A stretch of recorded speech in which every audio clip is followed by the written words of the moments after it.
Rescue जारी है और लगातार इसको लेकर यह कहा जा रहा है कि ठीक है, तमाम जो कोशिशें हैं सुरक्षा को देखते हुए मद्देनजर जो एक्शन है वो लिए जा रहे हैं। और चलिए मेहमानों की तरफ सीधा रुख कर लेते हैं। डॉक्टर नवीन भटनागर, पूर्व डीआईजी एनडीआरएफ से, सुरेश जोशी, प्रवक्ता बीजेपी से, और इसी के साथ साथ प्रदीप भट्ट, नेता कांग्रेस पार्टी से हमारे साथ जुड़ चुके हैं सभी। बहुत बहुत स्वागत आप सभी मेहमानों का आज। लेकिन शुरुआत भटनागर जी आपसे ही करेंगे। देखिए, सवाल यहाँ आज की बात नहीं है या फिर अभी इस वक्त जो हम देख पा रहे हैं सिर्फ उसका नहीं, इसके पहले भी इस तरह के हादसे हुए, वाकये हुए। अब 8 महीने में दूसरा हादसा, तो फिर सुरक्षा व्यवस्था में चूक कहाँ हुई है? एक्चुअली क्या है कि टाइम टू टाइम बराबर सुरक्षा मानकों के ऊपर ध्यान दिया जाता है अथॉरिटीज के द्वारा। लेकिन मैंने और भी चैनल्स पे ये कहा है जी। और पहले भी कहा है, आज फिर रिपीट कर रहा हूँ कि बरसात के दिनों में ज्यादा रिस्क नहीं लेना चाहिए। कारण ये कच्चे पहाड़ हैं, आप कितनी भी मजबूत कंक्रीट की दीवारें बना दीजिए, लेकिन क्या होता है कि पहाड़ों पर जगह जगह पानी स्टक्ड हो जाता है, इकट्ठा हो जाता है, कीचड़ इकट्ठी हो जाती है, मड इकट्ठी हो जाती है। और जहां भी उसको जगह मिलती है या जर्क मिलता है, या जहां भी अगर आपने हल्की सी भी ब्लास्टिंग करी तो उसको जगह मिल जाती है और वो पूरी मड और वाटर फ्लो के साथ वो नीचे आता है और उस जगह को तोड़ते हुए वो पानी आगे बढ़ता है, जो यहाँ पर हुआ है जी। तो कहने का मतलब है पहाड़ों पर आपको इतना रिस्क ज्यादा नहीं लेना चाहिए। खास तौर से आपको बरसात के दिनों में थोड़ा डिले टैक्टिक्स अपनानी चाहिए। दूसरा, जब थोड़ी भी लापरवाही हो जाती है स्टाफ के द्वारा तो कई लोग चुपचाप ब्लास्टिंग कर देते ताकि जल्दी जो है मिट्टी और पत्थर ढीले हो जाएं और हम जल्दी जो है उसको निकाल सकें। उस चक्कर के अंदर जो प्रॉपर सुपरविजन नहीं होता और ये इस प्रकार के हादसे अक्सर होते हैं, जो मैंने देखा है और जो मैंने अनुभव किए हैं, तो वो यही है। तो इसलिए मेरी तरफ से तो यही पॉइंट रहेगा कि बरसात के दिनों में बहुत सतर्क होके डिगिंग करना चाहिए, सेफ्टी मेजर्स को साथ लेना चाहिए। इसके अलावा आपके पास BA-SAT ऑक्सीजन मास्क सिस्टम होने चाहिए, तभी आप आगे बढ़ें। साथ ही ऑक्सीजन पाइप भी आपके साथ जाने चाहिए। मान लीजिए कोई ऐसा हादसा हो जाए तो हमारे लोगों को पानी मिले। और इसके अलावा सिर के ऊपर जो है हेलमेट हो, चश्मे हो और आस्का लाइट या कोई दूसरी लाइट, स्टैंड बाय लाइट जरूर साथ में हो।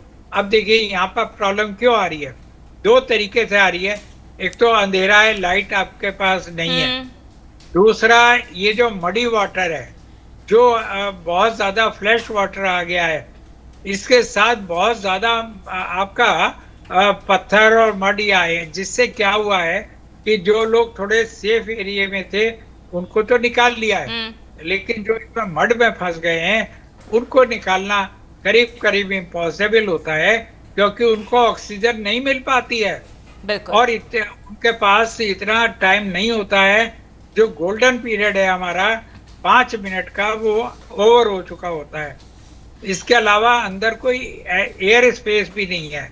अगर एयर स्पेस भी मिल जाए किसी को तो वो सरवाइव कर सकते हैं, लेकिन यहाँ हम देख रहे हैं कि कोई ऐसी व्यवस्था नहीं हो पाई है, क्योंकि किसी को उम्मीद नहीं थी कि ऐसा भी हो जाएगा। ठीक है। लेकिन इसका एक ही तरीका है कि बरसात के दिनों में प्रॉपर सुपरविजन में खुदाई होनी चाहिए, क्योंकि ब्लास्टिंग या कोई ऐसा इफेक्ट या कोई ऐसा जर्क नहीं लगना चाहिए, क्योंकि मैंने आपको पहले भी बताया कि पहाड़ियों पे जगह जगह पानी, मलबा हो जाती है। बिल्कुल।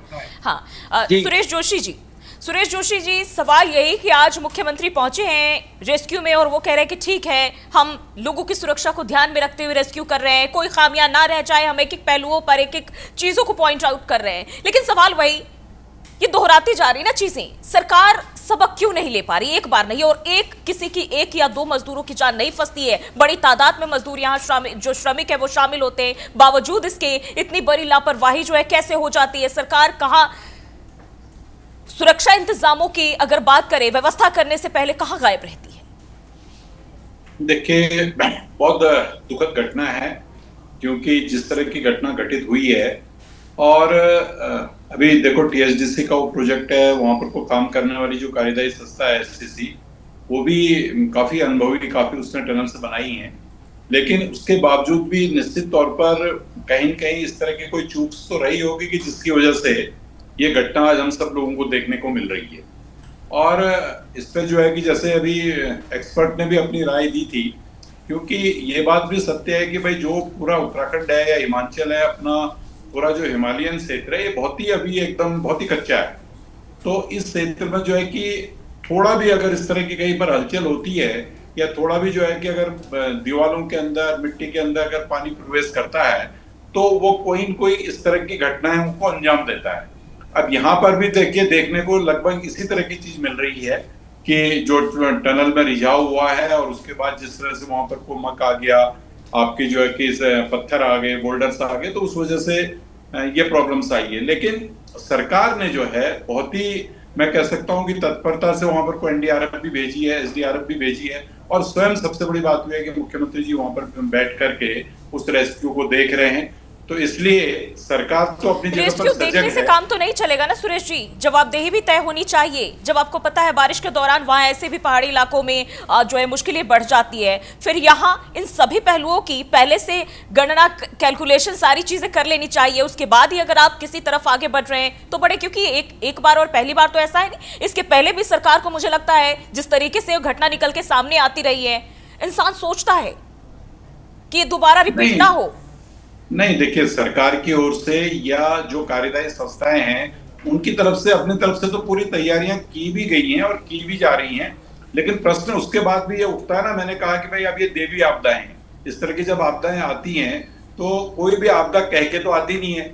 लेकिन निश्चित तौर पर देखिए, आपकी बात को भी मैं संज्ञान में लेते हुए इस बात को भी मैं मानता हूं कि भाई जो भी, जिसने रिस्पॉन्सिबिलिटी जिसकी होगी, जहां पर कोई लापरवाही हुई होगी, तो उसको भी संज्ञान में लिया जाएगा। लेकिन अभी की जो प्राथमिकता है, आज आप और हम जब बात कर रहे हैं, तो अभी हमारी प्राथमिकता ये है कि भाई कैसे लोगों की हम जान बचाएं, कैसे उनको सुरक्षित बाहर निकालें, और कैसे जो है कि वहां पर की जो स्थितियां उनको जो है कि जल्दी से जल्दी जो है कि सुरक्षित कर करके उसको व्यवस्था को सुचारित करें, ये अभी हमारी टॉप प्रायोरिटीज में है।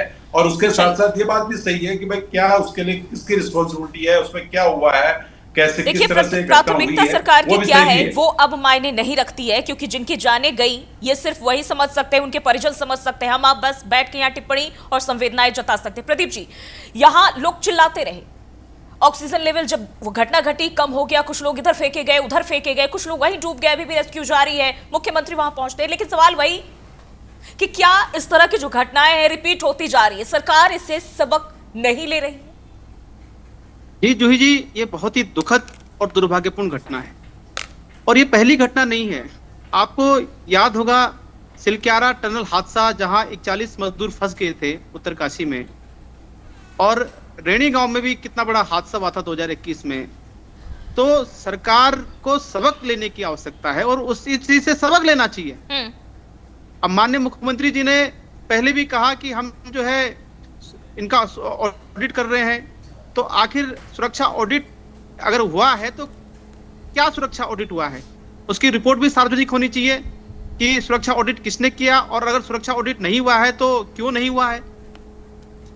और इस प्रकार की घटनाएं पहाड़ में, क्योंकि पहाड़ी जो क्षेत्र है, बरसात के दिनों में वहां पर कार्यदायी संस्था को काम रोकना चाहिए, क्योंकि आपने देखा कि आजकल बरसात का सीजन है और मानसून उत्तराखंड में जिस तेजी के साथ बरस रहा है, आए दिन आप देख रहे हैं हमारे जो चारों धाम की सड़क मार्ग लगातार बाधित हो रहे हैं और लोगों को बहुत मुश्किलें हो रही हैं। तो ऐसे समय में आप वहां पर जो है कार्यदायी संस्था काम कर रही है और रिस्क लेकर काम कर रही है। आप ये सोचिए, जो मजदूर 2 रोटी के लिए अपना घर छोड़ करके जो है इतनी दूर काम के लिए गया है, अपने जीवन को, जान को हथेली में लेकर के, अपने बच्चों को ताकि वो पढ़ा पाए, अच्छी शिक्षा दे पाए, अपने घर में 2 रोटी दे पाए, और उसके साथ ऐसी घटना घटती है तो बड़ा दुख होता है।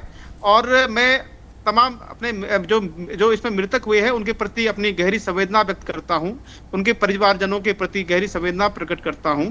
और ये समय जो है राजनीति करने का नहीं है, ये समय रेस्क्यू एनडीआरएफ लगी है, लेकिन मैं देख रहा हूं कि इतना समय हो गया है, लेकिन अभी तक जो लोग फंसे हुए हैं उनके जीवन की जो आस है वो कहीं ना कहीं टूटती जा रही है। जो उम्मीद उनके परिजनों को है, उनकी जो है वो थम रही है, उनकी जो उम्मीद है। तो सरकार को बहुत तेजी के साथ में रेस्क्यू ऑपरेशन को अंजाम देना चाहिए। आप देखिए कि जब सिलक्यारा टनल हादसा हुआ वहां पर कितनी परेशानी आई, तो सबक लेना चाहिए था उससे। आपको जो है सुरक्षा के पुख्ता इंतजाम करने चाहिए थे। वहां पे जो है ऑक्सीजन की व्यवस्था होनी चाहिए कि आपको अलर्ट होना चाहिए कि कभी जब इस प्रकार की घटना घट जाए तो, क्योंकि सिलक्यारा हमारे सामने सबसे बड़ा उदाहरण है। सिलक्यारा जो टनल हादसा है वहां से तो जब माननीय मुख्यमंत्री जी उत्तरकाशी आए तो उन्होंने लगातार डेरा डाला था और उन्होंने निर्देश भी दिए थे, लेकिन उनके निर्देशों का कोई पालन नहीं हो रहा है। तो उससे दिख रहा है कि सरकार की क्या मंशा है और सरकार की जो जवाबदेही है और जो वर्किंग एजेंसी है उनकी जो जवाबदेही है और जो रिस्पॉन्सिबिलिटी, जो जिम्मेदारी है, वो अपनी जिम्मेदारी को निभा नहीं पा रहे, बखूबी निभा नहीं पा रहे और सबक नहीं ले पा रहे हैं। तो मेरा सरकार से ये निवेदन है कि ऐसे मामलों को गंभीरता से लेते हुए और ऐसे प्रकरण दोबारा ना हो, बिल्कुल ठीक उसको है। लेकर के सुरेश जी, मैं जवाब लूंगी आपसे, लेकिन उसके पहले जाऊंगी भटनागर जी के पास। फिलहाल सभी मेहमानों को यहाँ रोकना चाहती हूँ, वक्त हो चला एक छोटे से ब्रेक का और ब्रेक के बाद भी चर्चा जारी है।